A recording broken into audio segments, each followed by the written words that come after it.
విద్యార్థులందరికీ ఇంకోసారి సుస్వాగతం. ఈరోజు ఎకానమీ బేసిక్స్ 7th మాడ్యూల్. ఇంతకుముందు నేను 6 మాడ్యూల్స్లో ఎకానమీకి సంబంధించి చాలా చిన్న చిన్న విషయాలు మీకు ఎక్స్ప్లెయిన్ చేశాను. ఈరోజు మిమ్మల్ని కొంచెం డెప్త్కి తీసుకెళ్తున్నాను. Gross domestic product, gross national product, అలాగే net domestic product, net national product, వీటి మధ్య డిఫరెన్సెస్ ఏమిటి, అంతేకాకుండా nominal GDP, real GDP, GDP deflator, వీటితో పాటుగా నేషనల్ ఇన్కమ్ డెఫినేషన్ ఏమిటి, పర్ క్యాపిటా ఇన్కమ్ ఎలా క్యాలిక్యులేట్ చేస్తారు, అలాగే పర్సనల్ ఇన్కమ్, డిస్పోజబుల్ ఇన్కమ్, వీటి గురించి కూడా మీకు ఎక్స్ప్లెయిన్ చేస్తాను. జాగ్రత్తగా వినండి. మొదటిది గ్రాస్ డొమెస్టిక్ ప్రోడక్ట్. మన దేశ సరిహద్దుల లోపల, మళ్ళీ చెప్తున్నాను జాగ్రత్తగా వినండి, మన దేశ సరిహద్దుల లోపల ఏ దేశం వాళ్ళు ప్రొడ్యూస్ చేసినా, మన దేశం వాళ్ళు కావచ్చు, ఇతర దేశాలకు సంబంధించిన కంపెనీలు కావచ్చు, ఎవరైనా కావచ్చు, మన దేశ సరిహద్దుల లోపల ప్రొడ్యూస్ చేసేటువంటి గూడ్స్ కావచ్చు, సర్వీసెస్ కావచ్చు, వీటి ఫైనల్ వాల్యూ తీసుకుంటాం. దాన్ని గ్రాస్ డొమెస్టిక్ ప్రోడక్ట్ లేదా జీడిపి అంటాం. ఒక డాక్టర్కి 500 రూపాయల ఫీజు ఇచ్చామనుకోండి, అది గ్రాస్ డొమెస్టిక్ ప్రోడక్ట్ కింద వస్తుంది. అలాగే ఒక 10 బస్తాలు వడ్లు పండించామనుకోండి, గ్రాస్ డొమెస్టిక్ ప్రోడక్ట్ కింద వస్తుంది. 10 పెన్నులు ఉత్పత్తి చేసామనుకోండి, జీడిపి కింద వస్తుంది. అయితే జీడిపి గ్రోత్ అంటే ఏమిటి? గత సంవత్సరంతో పోలిస్తే ఈ సంవత్సరం ఎంత పెరిగింది అనేటువంటి దాన్ని మనం జీడిపి గ్రోత్గా చెప్పుకుంటాం. అంటే గత సంవత్సరం 100 రూపాయల వస్తువులు సేవలు ప్రొడ్యూస్ అయితే ఈ సంవత్సరం 107 రూపాయలైతే 7% జీడిపి గ్రోత్ అంటామన్నమాట. ఇక్కడ 2-3 పాయింట్స్ చెప్పాను. స్టాండర్డ్ ఆఫ్ లివింగ్ తెలుసుకోవడం కోసం ఇది వన్ ఆఫ్ ద ఇండికేటర్స్. అలాగే regardless of ownership, foreign companies వచ్చి ఇక్కడ ప్రొడ్యూస్ చేశారనుకోండి, గూడ్స్ కావచ్చు, సర్వీసెస్ కావచ్చు, అవన్నీ పరిగణలో తీసుకుంటాం. ఇంకోటి ఏంటంటే final value of goods and services. మీరు గోధుమ పిండి ఉపయోగించి, అలాగే పాలు ఉపయోగించి బిస్కెట్స్ తయారు చేశారనుకోండి, ఫైనల్ ప్రోడక్ట్ బిస్కెట్ యొక్క వాల్యూనే తీసుకుంటాం. ఈ యొక్క ఇంటర్మీడియట్ గూడ్స్ ఉంటాయి చూడండి, అవన్నీ ఫైనల్గా ఒక ఫినిష్డ్ ప్రోడక్ట్లా తయారవుతాయి. మనం ఫైనల్ వాల్యూనే తీసుకుంటాం, లేకపోతే డ్యూప్లికేషన్ అయిపోతుంది. అంటే ఒక పక్క గోధుమల కాస్ట్, అలాగే పాల కాస్ట్ అంటే మిల్క్ కాస్ట్, వాటిని కూడా యాడ్ చేసామనుకోండి బిస్కెట్స్తో పాటుగా, అప్పుడు డబుల్ కౌంటింగ్, డ్యూప్లికేషన్ అయిపోతుంది. అందుకే final value of goods and services తీసుకుంటాం. తర్వాత production is with in countries boundaries, సరిహద్దుల లోపల ప్రొడ్యూస్ అవ్వాలి. ఇక గ్రాస్ నేషనల్ ప్రోడక్ట్ అంటే ఏమిటి? గ్రాస్ నేషనల్ ప్రోడక్ట్ అంటే ఏమిటంటే ఫారిన్ కంపెనీస్ వాళ్ళు వచ్చి ఇక్కడ చాలా వస్తువులు ప్రొడ్యూస్ చేస్తారు. అలాగే మన దేశం కంపెనీస్ ఇతర దేశాలకు వెళ్ళి అక్కడ వస్తువులు ప్రొడ్యూస్ చేస్తారు. అంటే గ్రాస్ డొమెస్టిక్ ప్రోడక్ట్ ఏదైతే ఉందో దానికి మన దేశానికి సంబంధించిన కంపెనీలు ఇతర దేశాల్లో వస్తువులు ప్రొడ్యూస్ చేయటం వల్ల ఎంత ఆదాయాన్ని పట్టుకొస్తున్నారో దాన్ని కలపాలి. అలాగే మల్టీనేషనల్ కంపెనీస్ మన దేశంలో పని చేయటం వల్ల, మన దేశంలో వస్తువుల్ని ఉత్పత్తి చేయటం వల్ల వాళ్ళు ఎంత లాభాన్ని పట్టుకెళ్ళిపోతున్నారో వీటన్నిటినీ ఫ్యాక్టర్ ఇన్కమ్ అంటాం. ఉదాహరణకి టయోటా కార్ కంపెనీ కావచ్చు, హ్యుండై కార్ కంపెనీ కావచ్చు, ఇక్కడ వాళ్ళ పెట్టుబడులు పెట్టి కార్లు ఉత్పత్తి చేస్తున్నారు. ఈ కార్లు ఇక్కడ ప్రొడ్యూస్ చేయటం వల్ల వాళ్ళు ఎంతైతే లాభాలు పట్టుకెళ్తారో సంవత్సరానికి, దాన్ని ఏమంటారంటే ఫ్యాక్టర్ ఇన్కమ్ అంటారు. ఫ్యాక్టర్ ఇన్కమ్ అని ఎందుకంటారు? ఫ్యాక్టర్స్ ఆఫ్ ప్రొడక్షన్ మూలంగా జనరేట్ అయిన ఇన్కమ్ కాబట్టి. ఫ్యాక్టర్స్ ఆఫ్ ప్రొడక్షన్ అంటే ఏమిటి? లేబర్, క్యాపిటల్, ల్యాండ్, ఇలాంటి వాటన్నిటినీ ఫ్యాక్టర్స్ ఆఫ్ ప్రొడక్షన్ అంటారనమాట. సో ఇతర దేశాల వాళ్ళు ఇక్కడ ప్రొడ్యూస్ చేసి వాళ్ళ లాభాలు ఏవైతే పట్టుకెళతారో వాటిని మైనస్ చేసి, మన దేశ కంపెనీలు ఇతర దేశాల్లో ఉంటే వాళ్ళు పట్టుకొచ్చేటువంటి లాభాలని ప్లస్ చేస్తే గ్రాస్ నేషనల్ ప్రోడక్ట్ వస్తుంది. అంటే నేషనల్ ఎంటిటీస్ ప్రొడ్యూస్ చేసినటువంటి టోటల్ వాల్యూ అన్నమాట. ఇక్కడ మీకు ఒక చిన్న ఉదాహరణతో చెప్తాను. జిఎన్పి ఎలా క్యాలిక్యులేట్ చేస్తారంటే జీడిపి ప్లస్ ఈ జాగ్వార్ ల్యాండ్ రోవర్ అనేటువంటి కార్ల కంపెనీ యూరోప్లో ఉంది. దీని ఓనర్ ఎవరు? టాటా గ్రూప్.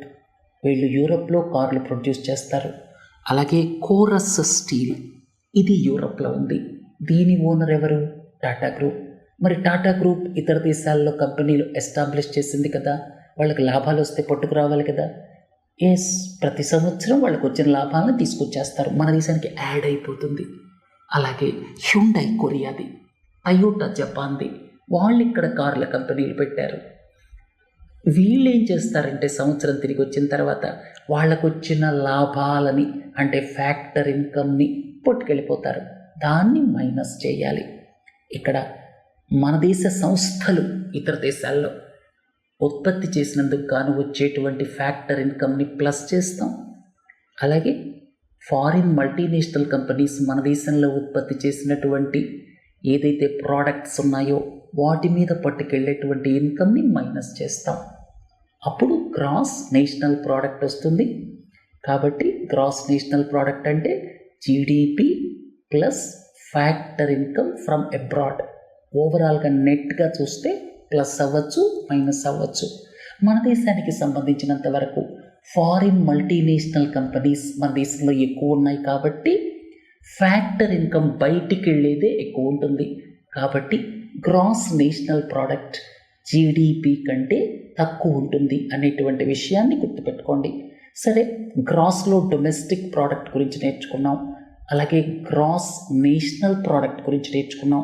ఇప్పుడు మనం గ్రాస్ తీసేసి నెట్ పెట్టుకుందాం. ఇక్కడ ఈ పిక్చర్ చూడండి. ఉదాహరణకి దేశంలో ఒక 100 కార్లు ప్రొడ్యూస్ చేశారనుకోండి. 100 కార్లు ప్రొడ్యూస్ చేయటం అనేది శుభ పరిణామమే. కానీ ఎగ్జిస్టింగ్ ఉన్నటువంటి కార్ల యొక్క అంటే చాలా కాలం నుంచి మన దేశంలో తిరుగుతున్నటువంటి కార్లు కావచ్చు, ట్రక్కులు కావచ్చు, వాటి విలువ తగ్గిపోతూ ఉంటుంది. దాన్ని డిప్రిసియేషన్ అంటాం. ఇప్పుడు ఉన్నటువంటి అసెట్స్ ఏవైతే ఉన్నాయో, కార్లు కావచ్చు, ట్రక్కులు కావచ్చు, ఫ్యాక్టరీ మెషినరీ కావచ్చు, ఎందుకంటే వీటి విలువ ప్రతి సంవత్సరం న్యాచురల్గా వేర్ అండ్ టేర్ మూలంగా తగ్గిపోతూ ఉంటుంది. ఒక ఇండికేషన్ కూడా మనకు వస్తుంది వీటిని ఎప్పుడు రీప్లేస్ చేయాలి అని చెప్పి. ఉదాహరణకి మీకు ఒక విషయం చెప్తాను.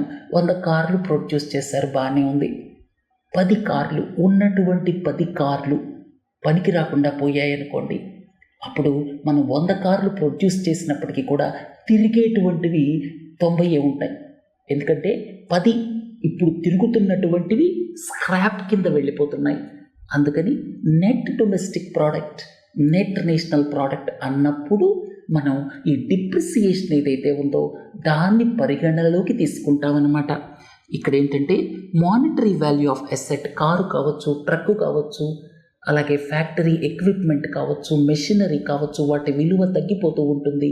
ఆ డిప్రిసియేషన్ని మనం మైనస్ చేస్తే అప్పుడు నెట్ డొమెస్టిక్ ప్రోడక్ట్ వస్తుంది. గ్రాస్ డొమెస్టిక్ ప్రోడక్ట్లో నుంచి ఈ డిప్రిసియేషన్ అంటే ఎగ్జిస్టింగ్ అసెట్స్ ఏవైతే వేర్ అండ్ టేర్ మూలంగా వాటి విలువ తగ్గిపోతూ ఉంటుందో దాన్ని మైనస్ చేస్తే మీకు నెట్ డొమెస్టిక్ ప్రోడక్ట్ వస్తుంది. అలాగే గ్రాస్ నేషనల్ ప్రోడక్ట్ నుంచి డిప్రిసియేషన్ మైనస్ చేస్తే నెట్ నేషనల్ ప్రోడక్ట్ వస్తుంది. గ్రాస్ నేషనల్ ప్రోడక్ట్ ఇందాక చెప్పాను కదా, ఎప్పుడైనా సరే గ్రాస్కి నెట్కి తేడా ఒకటి గుర్తుపెట్టుకోండి, అది డిప్రిసియేషన్ అని చెప్పి. గ్రాస్ నుంచి నెట్ రావాలంటే డిప్రిసియేషన్ని మైనస్ చేయండి. సరే, మీకు డీటెయిల్గా gross domestic product, gross national product, అలాగే net domestic product, net national product explain చేశాను. తర్వాత నామినల్ జీడిపి, రియల్ జీడిపి. ఉదాహరణకి మీకు ఇంతకు ముందు కూడా చెప్పాను, ఒక ఎకానమీ 10 బిస్కెట్ ప్యాకెట్లు ప్రొడ్యూస్ చేసింది గత సంవత్సరం. బిస్కెట్ ప్యాకెట్ ఖరీదు 10 రూపాయలు, ఒక్కొక్క బిస్కెట్ ప్యాకెట్ ఖరీదు. సో ఎకానమీ జీడిపి ఎంత? హైపోథెటికల్ కేస్ మీకు ఎక్స్ప్లెయిన్ చేస్తున్నాను. జీడిపి ఎంత? 100 రూపీస్ లాస్ట్ ఇయర్. ఈ సంవత్సరానికి వచ్చేసరికి 11 బిస్కెట్ ప్యాకెట్లు ప్రొడ్యూస్ చేసింది. కానీ బిస్కెట్ ప్యాకెట్ ఖరీదు 11 రూపాయలైంది. ఇప్పుడు ఎంత చెప్పండి? జీడిపి 121 అయింది. 11 11 121. 100 కాస్త 121 అయింది. 121 ఎందుకు అయింది? 2 కారణాల వల్ల అయింది. ఒకటేమిటి? ఎకానమీలో 10 బిస్కెట్ ప్యాకెట్లు కాస్త 11 అయ్యాయి.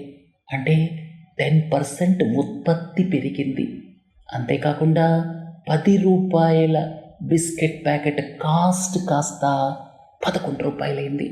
అంటే 10% ఇన్ఫ్లేషన్ ఉందన్నమాట.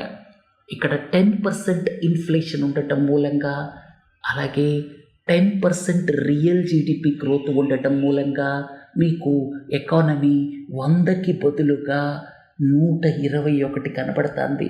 అంటే ఈ 21% ఏదైతే ఉందో అది nominal GDP growth.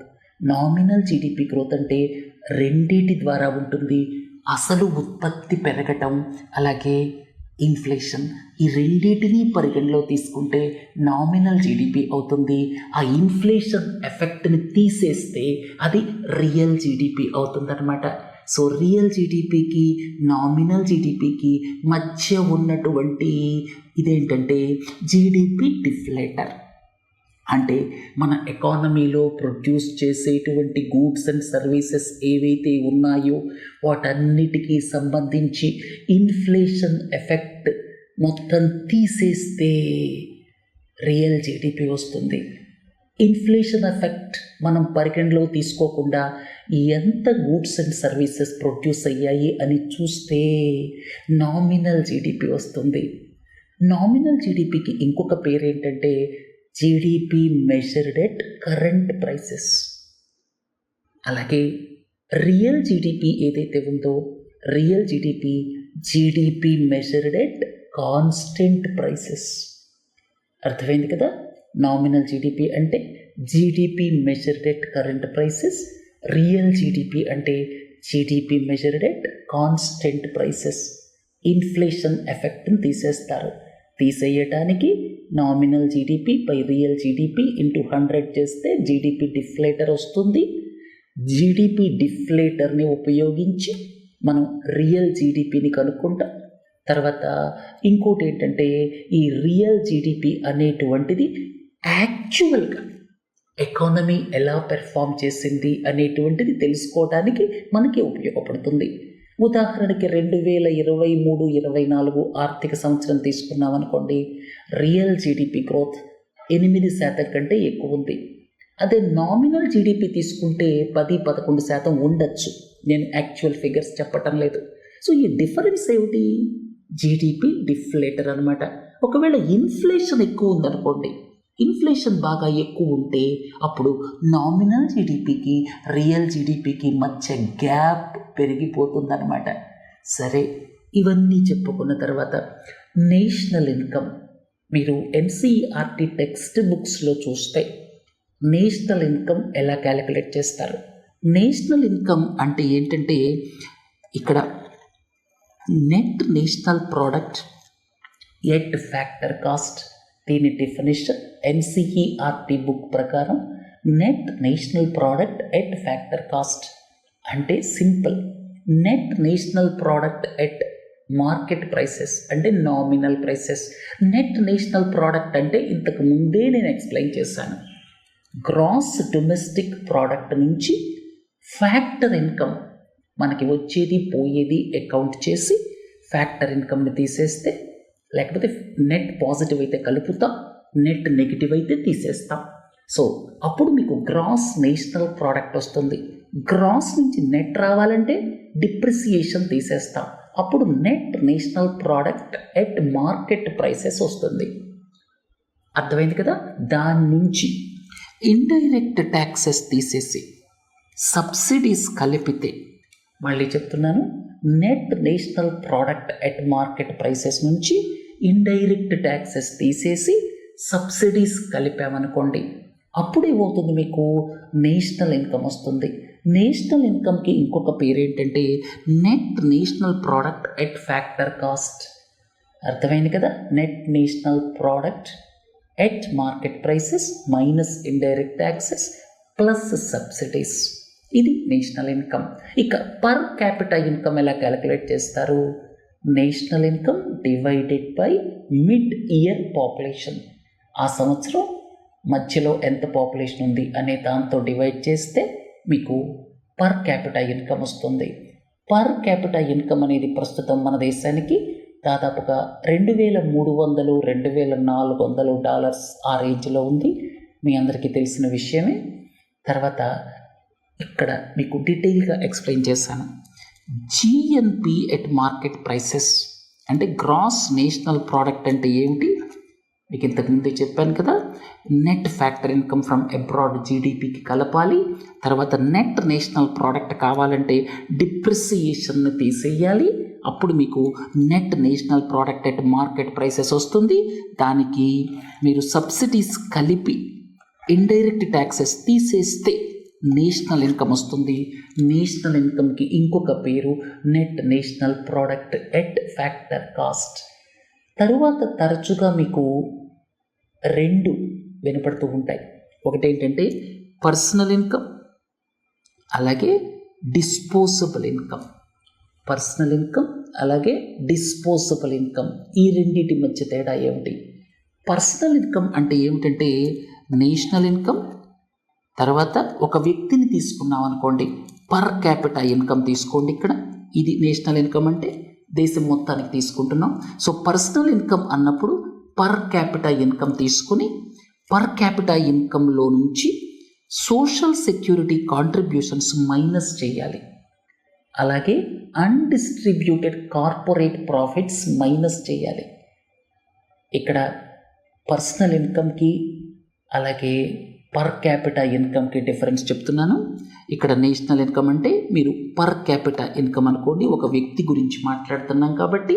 So personal income is per capita ఇన్కమ్కి minus social security contribution minus undistributed corporate profits plus transfer payments. Transfer payments అంటే ప్రభుత్వాలు మనీ ట్రాన్స్ఫర్ చేశాయనుకోండి, డీబీటీ ద్వారా, డైరెక్ట్ బెనిఫిట్ ట్రాన్స్ఫర్ ద్వారా వాటిని కలపాలి. సోషల్ సెక్యూరిటీకి మీరు కాంట్రిబ్యూట్ చేస్తున్నటువంటిది తీసేయాలి. అన్డిస్ట్రిబ్యూటెడ్ కార్పొరేట్ ప్రాఫిట్స్ తీసేయాలి. అర్థమైంది కదా. సో మీకు national income minus social security minus undistributed corporate profits plus transfer payments, ఇది పర్సనల్ ఇన్కమ్. ఇక పర్సనల్ ఇన్కమ్కి అలాగే డిస్పోజబుల్ ఇన్కమ్కి తేడా ఏమిటి? డిస్పోజబుల్ ఇన్కమ్ అంటే ఏమిటంటే individual income after payment of income tax. Income tax కట్టిన తరువాత, ఇన్కమ్ ట్యాక్స్ మైనస్ చేసిన తర్వాత మీ దగ్గర ఉన్నటువంటి దాన్ని డిస్పోజబుల్ ఇన్కమ్ అంటారు. డిస్పోజబుల్ ఇన్కమ్ అంటే కొంత కన్జంప్షన్కి ఉపయోగపడుతుంది, కొంత సేవింగ్కి ఉపయోగపడుతుంది. మీకు ఉదాహరణకు ఒక ₹30,000 డిస్పోజబుల్ ఇన్కమ్ ఉందనుకోండి, ట్యాక్స్ కట్టిన తర్వాత మీరు అందులో ఒక ₹20,000 నెలవారీ ఖర్చులకి వాడుకోవచ్చు, ఒక ₹10,000 సేవ్ చేసుకోవచ్చు.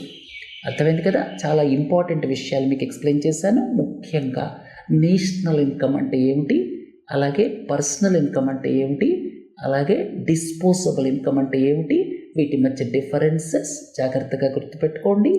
అలాగే నెక్స్ట్ మాడ్యూల్లో గ్రాస్ డొమెస్టిక్ ప్రోడక్ట్ ఏదైతే ఉందో 3 మెథడ్స్ ఉన్నాయి, వాటి గురించి మీకు డీటెయిల్గా ఎక్స్ప్లెయిన్ చేస్తాను. ఆ మాడ్యూల్ కూడా చూడండి. 7th 8th మాడ్యూల్స్ కొంచెం డెప్త్కి చెప్తున్నాను, అయినా కూడా మీకు సింపుల్గానే అర్థమవుతాయి. 8వ మాడ్యూల్ కూడా తప్పకుండా చూడండి. 7th and 8th మాడ్యూల్స్ ఈ వారం ప్రొడ్యూస్ చేస్తున్నాం. ఇక 9th and 10th next week అన్నమాట. ఈ సిరీస్ ఇలాగే కొనసాగుతుంది. సో ఇక్కడ మీరు నేర్చుకున్నటువంటివి అప్లికేషన్ పార్ట్లో, అంటే ఏదైనా ఎకానమీకి సంబంధించిన న్యూస్ రిపోర్ట్ చదివినప్పుడు మీకు క్లియర్గా అర్థం అవ్వడానికి ఉపయోగపడతాయి. మళ్ళీ కలుద్దాం. నమస్తే.